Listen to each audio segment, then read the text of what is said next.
And welcome back to another episode of O'Fallon Life on Air, O'Fallon's premier podcast. Still might be the only podcast, but that's why it's the premier one. Today we are joined here with O'Fallon's Volunteer Services Division staff. We have Katie Jordan and Nikki Lowe, who have graciously agreed to talk about all things volunteer here in the city of O'Fallon. And it's April, and April is Global Volunteer Month. So we're going to talk about all the things that you guys do with our residents, with our boards and commissions, and also upcoming events, and how O'Fallon residents can become involved in volunteer services. So first off, thank you guys for joining us here and willing to talk about volunteer services. So thank you for having us. Yeah, thank you. Tell us, I guess I'll just leave it right up to you guys. Tell us about volunteer services, and then what does that division here in the city do? Okay. So to start off, our division is centralized, which is kind of different from what you might see from different municipalities. What that means for a potential volunteer is that we're a one-stop shop. So if you want to volunteer in, let's say, the recreation department or even the streets department, you don't have to go to those departments to look for your volunteer opportunities. You come to our division to figure out what's available to you, and we help make that happen for you. So if a resident, I want to volunteer for the police department or at the Renaud Center, don't go there. Come here to City Hall to volunteer services. Correct. Now, they're not going to get stuck planting trees when they want to do clerical work. You're going to make sure they get to there, That's but you are the correct. kind of the hub and clearinghouse for all things. Okay. And why would someone want to volunteer? Like, what do you see normally with all your volunteers if their reasoning behind volunteering? They get to help at a local level, so they're getting to see their impact pretty immediately. If they're, a creek behind their house doesn't look the way they think it should, they get to create a project or be a part of a project that cleans up that creek. So they're helping make their neighborhoods more inviting. They're helping make their parks more appealing to them and everybody else with them. They're getting to meet their neighbors. So it's more of, a big community that they get to be a part of. Okay. So I was going to try to roll that into what do they get out of it, but it sounds like the volunteering, it's sufficient reward, right? So they're volunteering for an interest they have, and so it's automatically or should be giving back to them. What do you guys get out of this? Let me ask you this. What do you guys personally get out of this as far as working with the volunteers first? So I've always been a community-driven person, and to be able to work in this field and specifically in the city of O'Fallon, I still get to live out that dream of becoming, a community member, staying a community member, and bringing people involved in that community-driven world. So for me, it's really inspiring. It keeps me motivated to want to keep that vibe of the community very positive and people working together for that common goal. And we looking at some stats last year, I had written down here, in 2025 alone, you had 1,987 individual volunteers work here through the city in various departments, which equated to almost 11,000 hours of service through the volunteer Almost, Tony, almost. almost. almost 2,000 people at almost 11,000 hours. So explain, what are some of those different things that they're doing in those 11,000 hours? So there's a ton of things those people are doing. Anything from a park cleanup, the stream cleanups that I already mentioned. We have close to 50 parks and rec events that these volunteers are coming out for throughout the week, on the weekends, helping with their registration, their event setups. We even have people that come out and, play holiday roles. They're helping set up the celebration of lights. There's so many options, plus all of our board members, they are all volunteers. Okay, mention the board members. Explain that, so that we have different boards and commissions and all that kind of stuff. How does that work with volunteer services? Correct. So the boards, commission, committees program, it's a little different than how we typically run things. Now, that is a mayoral appointed volunteer position. Okay. So if you are interested in a board, we still, let the residents know what's available. The applications go directly to the city clerk's office, and it is a mayoral decision after that.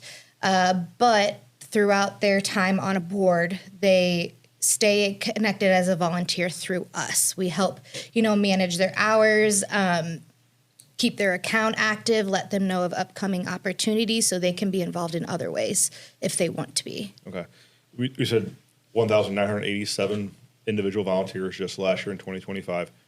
Do you have a percentage of that almost 2,000 people where they're volunteering? Is it majority recreation, majority landscaping, those kind of things? I think it's a pretty good split because, I mean, one of our events coming up next month, Katie has 150 kids coming out for just 4 hours. They're going to be there. But then, like I said, we have 50 Parks and Rec events. So I think it's pretty evenly split. The Parks and Rec events are always shorter time frames, but there's so many of them. So it's a pretty wide split. I mean, you can go all across the spectrum of different volunteer opportunities. Correct. It's spring now. It's April. It's obviously Global Volunteer Month. Give me some of the rundown of what we have coming up. So the folks that are listening or watching right now to this podcast, and they're like, I want to volunteer. What are the next things they could volunteer with? Ooh, Tony, it's one of my favorite times of year for volunteerism in Perfect. O'Fallon. So April is a big month, Global Volunteer Month. So we are, spending a month recognizing all that the volunteers do. So that'll be exciting. We don't want to spoil any surprises. So I'll leave that as a wondering question for everyone. First coming up in April is Mission Clean Stream.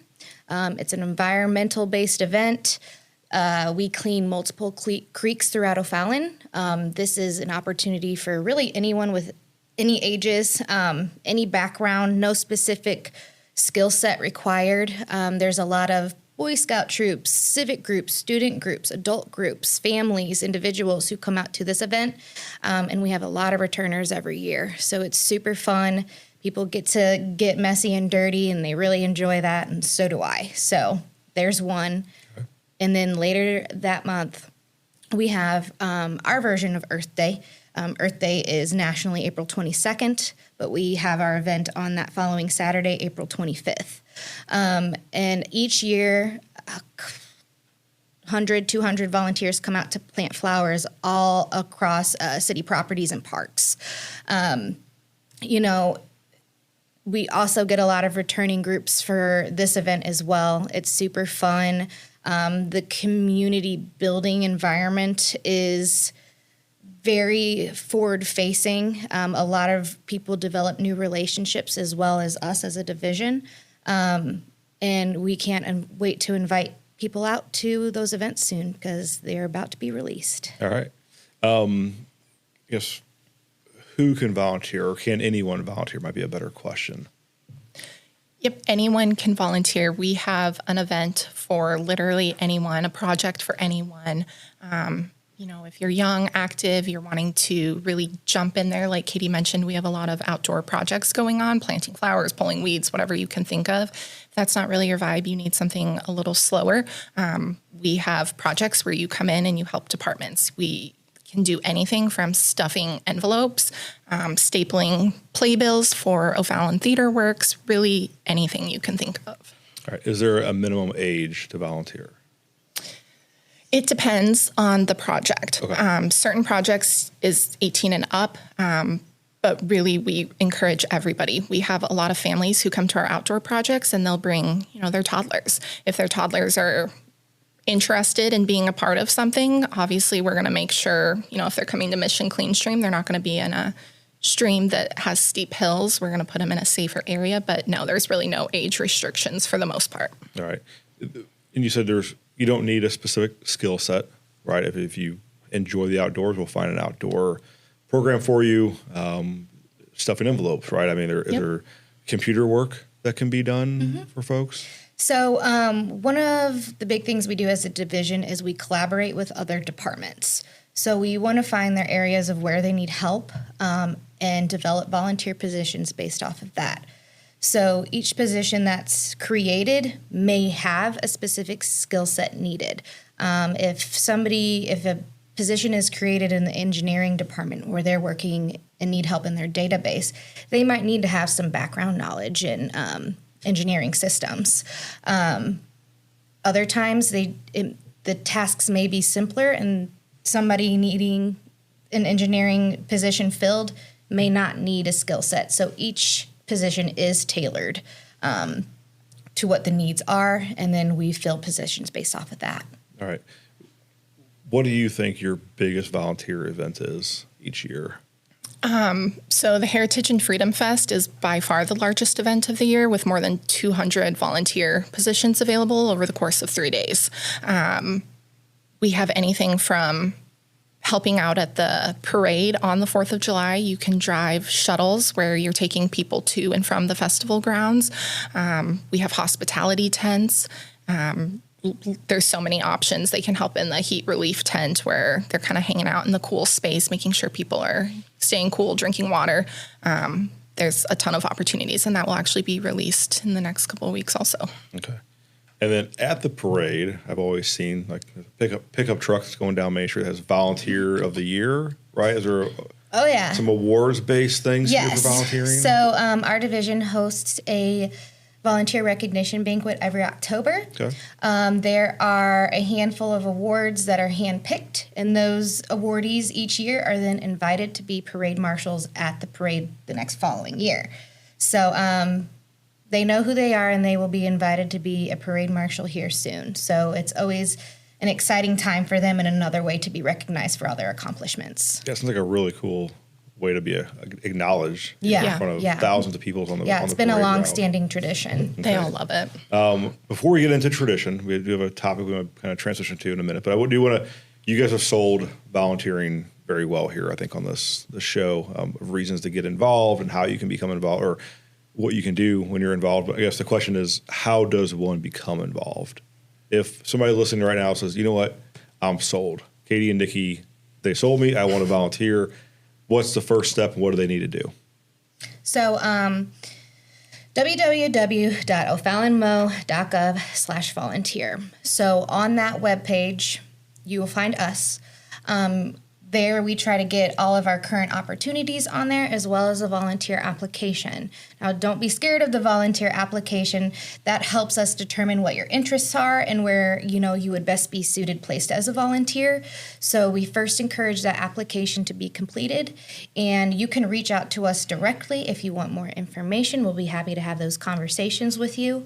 And then hopefully we'll get you placed to where you want to be, and we'll get you kicked off in the volunteer position that you want to start. All right. What's the turnaround time? Pretty quick, or is it a long process? It can be pretty quick, yes. Now, if it's a volunteer position that's kind of still in development, we might still have to cater a couple of things. Some positions require more screening, like a background check, that may take a little longer. Okay. So especially if you're wanting to sign up for an event, it's a very quick turnaround time. I would say 3 business days tops. And then for more of those more intensive positions where the background screenings are required, it can vary, but we try to get it done as quick as we can. All right. With that, we're talking about people volunteering, right? They have free time, they have an interest in volunteering, giving back to their community. What about folks that are like required to do some kind of volunteer hours, whether or not it's for a different civic organization or for school? Can they work through volunteer services here at the city to do that? And if so, how do they do that? Yeah, so same process, especially like students, if they have certain hours they're required to get through school, they go through the exact same process as everyone else. They just complete the online application, and then most of them have paperwork that we can sign at the event, or a lot of them will email it to us after. Okay. All right. One kind of last thing I want to transition and talk about the volunteer services as a group here with O'Fallon is in its 25th year. Is that correct? You guys have been organized and doing this for you guys. You two have not, but yeah, I can't claim that. Right. One special lady here in the city has, and that is Kathy Halstead. And Kathy is set to retire at the end of this month. And she has grown this from virtually nothing, right? Yeah, literally nothing. Can you kind of give us a walkthrough of what that history looks like when and what it's evolved from in 25 years? Yeah, would have been really cool to see all of it, Tony, but I was quite young whenever she started the program. Like you said, she built it from the ground up. She developed programs. She developed events. She's worked with all of the departments to create some really strong traditions here in O'Fallon. And after she has her last day, her impact will be felt for a long time. She will not be forgotten here. And I think you guys as well, and Kathy is that very much, she's out there at almost all of these events, or especially, years ago when it was, she was by herself organizing and being out there working the events along with the volunteers. But you guys are very much a behind the scenes kind of group, it seems like, right? I mean, the volunteers are out there doing things, but you don't know the impact, but the city definitely feels it because you would know when it's gone. What is Kathy's impact in that? Like her role in bringing so much vitalization to the city through these volunteers? I mean, she's had all of these citizens, be a part of everything that she's created. And people are now very comfortable with reaching out, and they know how to be a part of things because she's been so vocal and so out there with everything she's created. So it's very easy for people to walk up to City Hall and be like I mentioned earlier, I want my creek cleaned. Mm-hmm. Like I want to create that. And she's done all of that. And for those that don't know who Kathy is, here with the city, that a lot of times you see her at different events, but one event that most people, if they've been to Heritage and Freedom Fest, have probably seen Kathy. If you didn't know who it was, you guys have run the shuttle service from the parking lot to the fairgrounds, and Kathy has been the champion of that for years. Every year she's out there from start to finish at the fireworks, in rain and wind and extreme heat over the years, and she's been out there doing it. And one thing that definitely doesn't go as noticed is that Kathy has not only recruited, staff, she's recruited volunteers. She's also relentless in recruiting her family, right? I know her husband has been out there, her children have been out there, and now her grandchildren are volunteering for the city and to keep that tradition alive. So with that, do you guys have a plan to bring Kathy in as one of your volunteers starting in May after she's retired? We've hinted at it to her. She kind of gives us the side eye, but we know we'll be seeing her. She might step back and, want to enjoy her new retirement phase of life and travel in her RV. But, if it comes down to it, she's just a text or phone call away. Will you two be sad or upset if you see her volunteering in one of our neighboring communities and not here in O'Fallon? I don't think so. Absolutely not. She has done so much over the years. She should follow whatever path is going to make her happy in this next chapter. All right. Katie, what's your favorite program that you guys run every year? It's hard to choose one, but I like anything environmental focused. I'm just somebody who really enjoys being outdoors, making sure that we're clearing waterways so the wildlife can thrive. I like working with our local businesses and our local civic groups and school groups in those outdoor environments because it's just fun. They know they're making a difference in O'Fallon and they want to continue to do so. So I'm not one that really likes to be indoors all the time. So being able to experience the outdoors with them while making a difference is really rewarding. All right. Nikki?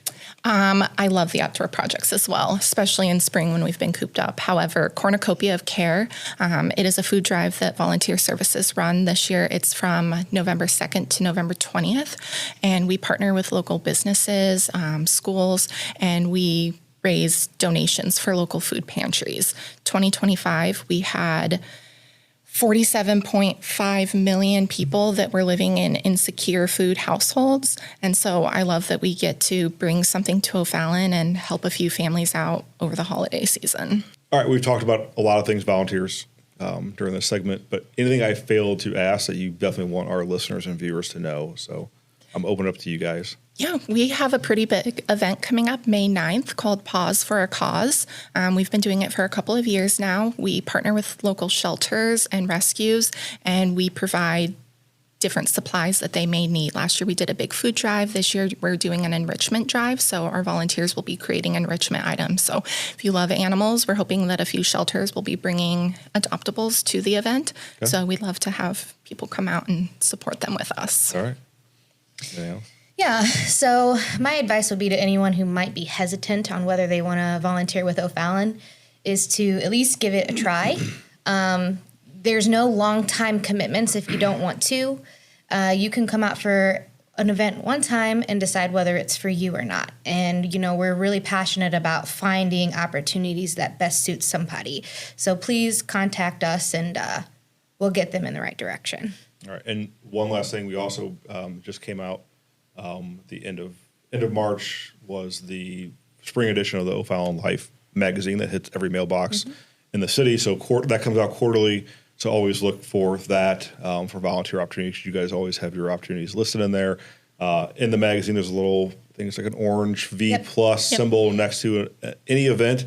Not, it could be recreation, anything, but that tells you whether or not volunteers are needed or you're accepting volunteers for that. Yep, So that's correct. All right, I'm going to put you guys on the spot here. It's off script, but I'm going to give you one opportunity to go on record and just look at this camera over here. I'm going to start, Katie, with you. You're the senior person of the division.